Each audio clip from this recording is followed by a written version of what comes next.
ನಿಮ್ಮ ಆತ್ಮಗಳನ್ನು ದೇವರ ಮಕ್ಕಳಾಗುವಂತೆ ವಾಕ್ಯದಲ್ಲಿ ಬಲಪಡಿಸುವ ಅನುದಿನದ ಧ್ಯಾನ ಮೇ 3. LNG ವೈಟ್ ರವರ sons and daughters of god ಎಂಬ ಪುಸ್ತಕದ 124ನೇ ಪುಟ. ಶೀರ್ಷಿಕೆ: ಆತನು ವಿಧೇಯನೂ ಸೌಜನ್ಯಪೂರ್ಣನೂ ಆಗಿದ್ದನು.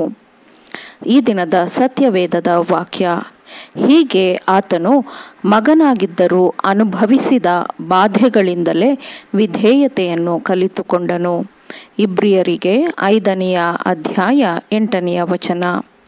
ಕ್ರಿಸ್ತನ ಜೀವನ ಮತ್ತು ಗುಣ ಸ್ವಭಾವಗಳನ್ನು ಪ್ರತಿಫಲಿಸಬೇಕು ಎಂದು ನೀವು ಬಯಸಿದರೆ ನೀವು ನಿಮ್ಮ ತಂದೆ ತಾಯಿಗೆ ಸತ್ಯವಂತರೂ ವಿಧೇಯರೂ ಆಗಿರುತ್ತೀರಿ. ನಿಮ್ಮ ಪೂರ್ಣ ಮನಸ್ಸಿನ ವಿಧೇಯತೆಯಿಂದ ನೀವು ನಿಮ್ಮ ಪ್ರೀತಿಯನ್ನು ಅವರಿಗೆ ತೋರಿಸುತ್ತೀರಿ.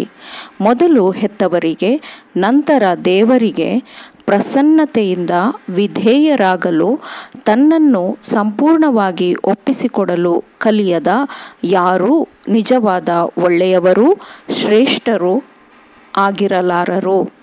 ವಿಧೇಯರಾಗಲು ಕಲಿಯುವವರು ಮಾತ್ರ ಆಜ್ಞೆಗಳಿಗೆ ಯೋಗ್ಯರಾಗಿರುತ್ತಾರೆ.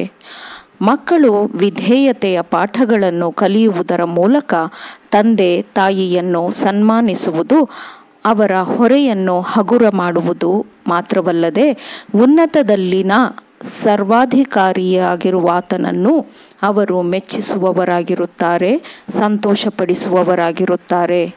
ನಿನ್ನ ತಂದೆ ತಾಯಿಗಳನ್ನು ಸನ್ಮಾನಿಸಬೇಕು ಎಂಬುದು ಒಂದು ನಿರ್ದಿಷ್ಟವಾದ, ಖಚಿತವಾದ, ಗುಣಾತ್ಮಕವಾದ ಆಜ್ಞೆಯಾಗಿದೆ. ಹೆತ್ತವರಿಗೆ ಅಗೌರವ ತೋರಿಸುವ, ಅವರ ಆಸೆ ಬಯಕೆಯನ್ನು ಕಡೆಗಣಿಸುವ ಮಕ್ಕಳು ಹೆತ್ತವರನ್ನು ಅವಮಾನಿಸುವುದಲ್ಲದೆ ದೇವರ ಆಜ್ಞೆಯನ್ನೂ ನಿಯಮಗಳನ್ನು ಮುರಿಯುವವರಾಗಿರುತ್ತಾರೆ.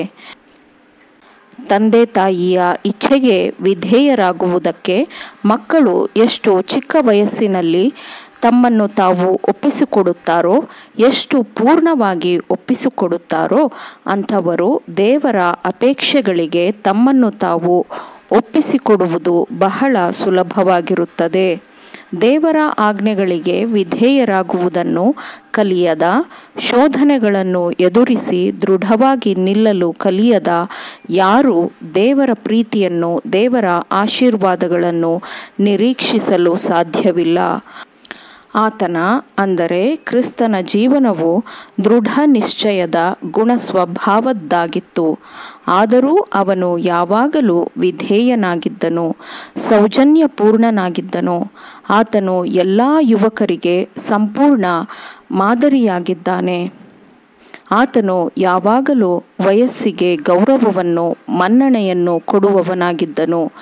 ಯಾವ ಮಕ್ಕಳೂ ಅನುಚಿತವಾಗಿ, ಅಸಭ್ಯವಾಗಿ ವರ್ತಿಸುವಂತೆ ಕ್ರಿಸ್ತನ ಧರ್ಮವು ಮಕ್ಕಳನ್ನು ಮುನ್ನಡೆಸುವುದಿಲ್ಲ. ನಿತ್ಯನಾದವನ ಕಣ್ಣುಗಳು ಹೃದಯವನ್ನು ಶೋಧಿಸುತ್ತದೆ ಮತ್ತು ಗುಣಸ್ವಭಾವದ ಪ್ರತಿಯೊಂದು ದೋಷವನ್ನು ಓದುತ್ತದೆ.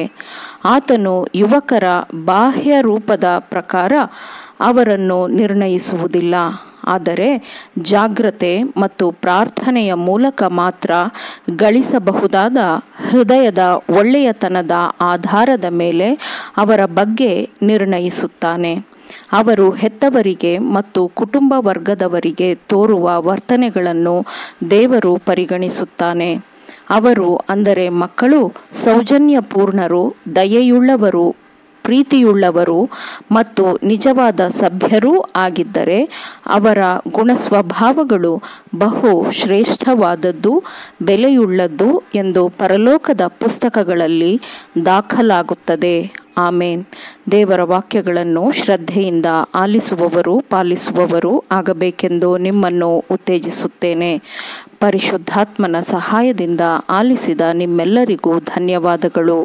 ಮತ್ತೆ ದೈನಂದಿನ ಧ್ಯಾನಕ್ಕಾಗಿ ನಾಳೆ ಸಂಧಿಸೋಣ. ಆಮೇನ್.